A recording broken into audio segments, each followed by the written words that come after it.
Good evening, visitors. Welcome to the Australian War Memorial's Last Post ceremony. My name is Emily Hiles, and joining us today from the Royal Australian Air Force is Air Commodore Grant Pinder. We welcome the veterans who have served, those that are still serving, and the families that love and support them. The live stream of this ceremony is made possible by the Returned and Services League of Australia and the RSL and Services Clubs Association. We welcome members who are watching the broadcast of this ceremony across Australia. During this evening's ceremony, wreaths will be laid at the base of the pool of reflection by visitors to the memorial. Australia's Federation Guard is the tri-service ceremonial unit of the Australian Defence Force.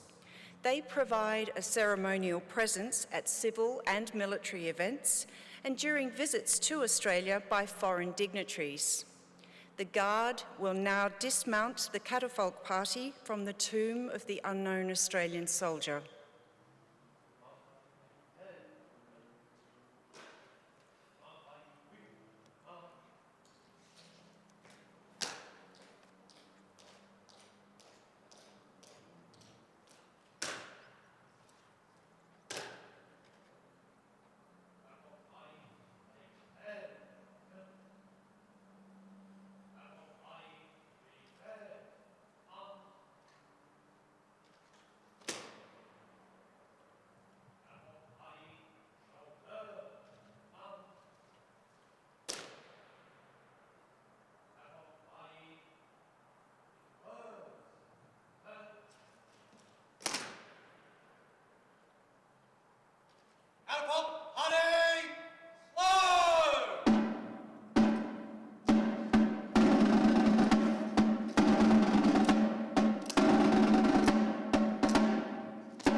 If you're able, please stand and join in singing the national anthem.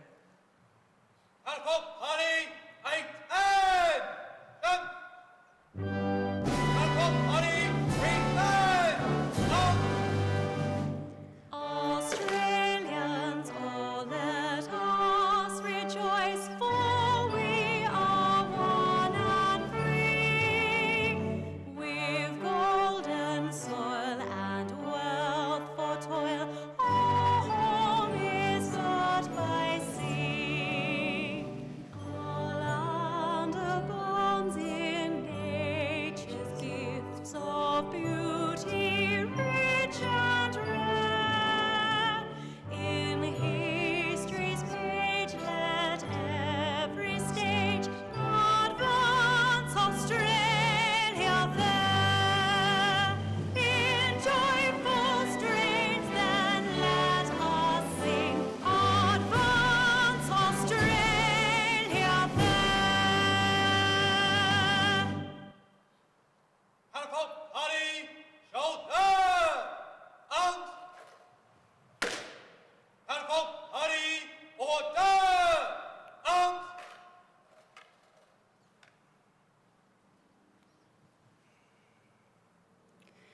The Australian War Memorial was the vision of Charles Bean, Australia's First World War official historian.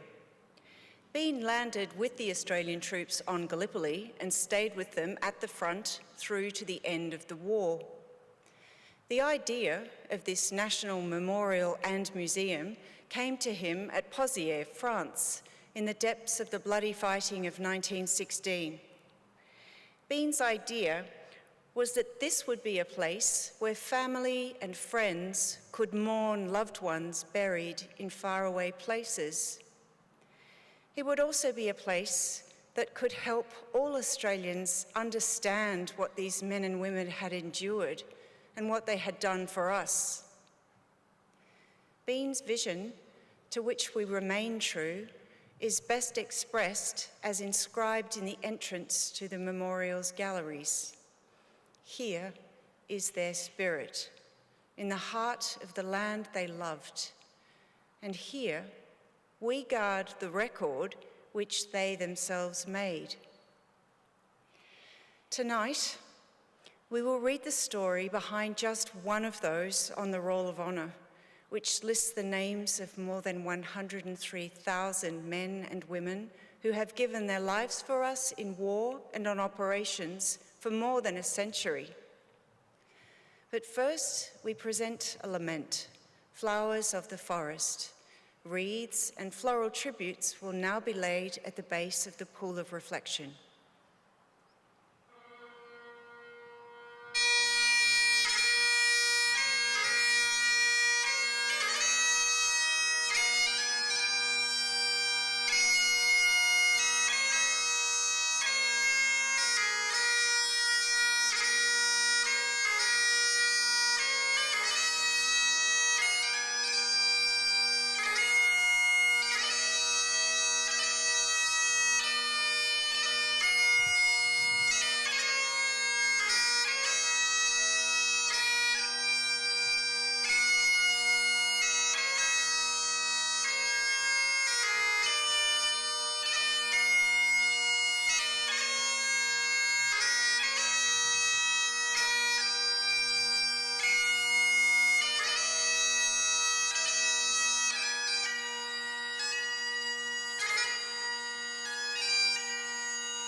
Today, we remember and pay tribute to Private Robert Keyte. Robert Keyte was born on the 5th of June 1883 at Majors Creek near Braidwood in New South Wales. Affectionately known as Clocky, he was one of 9 children born to William and Hannah Keyte, who owned and operated the local store. Clocky was educated at Majors Creek Public School and was known as one of the district's best football players. When the First World War broke out in 1914, he was working as a labourer. Clocky Keyte enlisted in the Australian Imperial Force on the 3rd of October 1916. He was assigned to the 8th Reinforcements of the 55th Battalion with the rank of private and began a short period of training. In October, he returned to Majors Creek for a farewell from his community. He returned to Sydney in early November and embarked for active service later that month, sailing on the troop ship Swavik. Private Keyte arrived in Devonport, England on the 30th of January 1917 and continued a training alongside his new comrades. In April, he travelled to the Western Front to rejoin the 55th Battalion. His arrival at the front came after a major attack on enemy positions at the village of Bullecourt, which had been a disaster for Australian forces. The failed attack cost some 3,000 Australian casualties, and the village remained in enemy hands. Despite the appalling losses, a second attack on Bullecourt was ordered in May. On this occasion, Allied forces successfully broke through enemy lines, but it came at the cost of a further 7,000 casualties. The 55th Battalion later defended the gains made during this ill-fated attack, which proved to be a bloody introduction to war for Private Keyte. Following the attacks on Bullecourt, Keyte and his comrades were moved to the Ypres sector in Belgium. In September, the 55th was involved in an attack on Polygon Wood. The attack was largely successful, but was again costly, resulting in some 5,770 Australian casualties. Keyte and his comrades saw out the rest of the year under wet and freezing conditions with training and routine duties in the trenches. In early 1918, German forces launched a major offensive along the Allied front. The 55th Battalion was near White Sheet on the 17th of March, and Keyte was among a party of men selected for fatigue duties in the support lines. The enemy began bombarding their position with gas and high explosive shells, causing a number of casualties. Among the wounded was Private Keyte, with a shrapnel wound to the stomach. His comrade, Corporal Young, told the Red Cross, within 5 minutes of receiving his wounds, he was carried into safety. The advanced dressing station was only 20 yards from where he got wounded. Here, he received every attention. I remained by special request to spend the last few minutes we thought we had with him. He was then moved to another station where everything was done for him that could have been done. He was moved on from there to Kemmel Dressing Station, where he died just before reaching it. Keyte was buried at the Irish House Cemetery in Belgium, where he lies today beneath the words chosen by his parents. And they read, "Brave boy, gave your life that we may live. We will meet in heaven." Robert Keyte was 34 years old. His name is listed on the Roll of Honour on my right among almost 62,000 Australians who died while serving in the First World War. This is but one of the many stories of service and sacrifice told here at the Australian War Memorial. We now remember Private Robert Keyte, who gave his life for us, for our freedoms, and in the hope of a better world.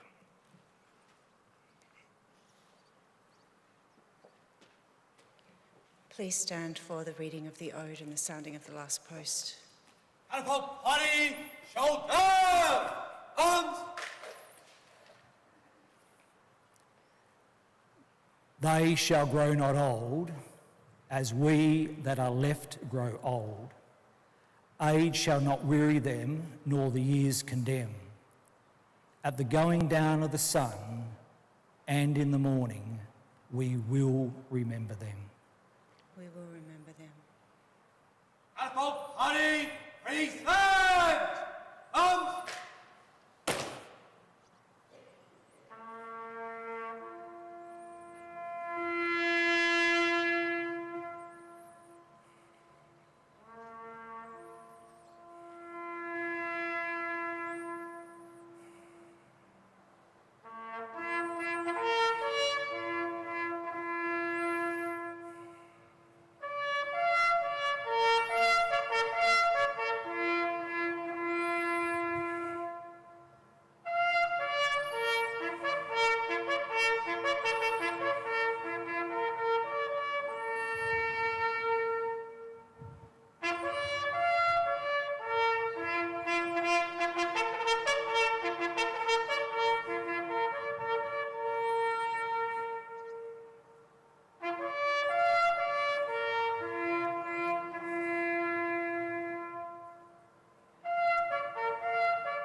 lest we forget.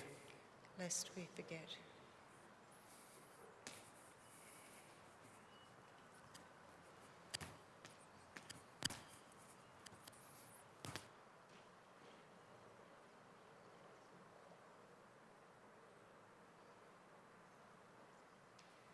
Catapult, honey, in words! Come! Catapult, honey, quick, march!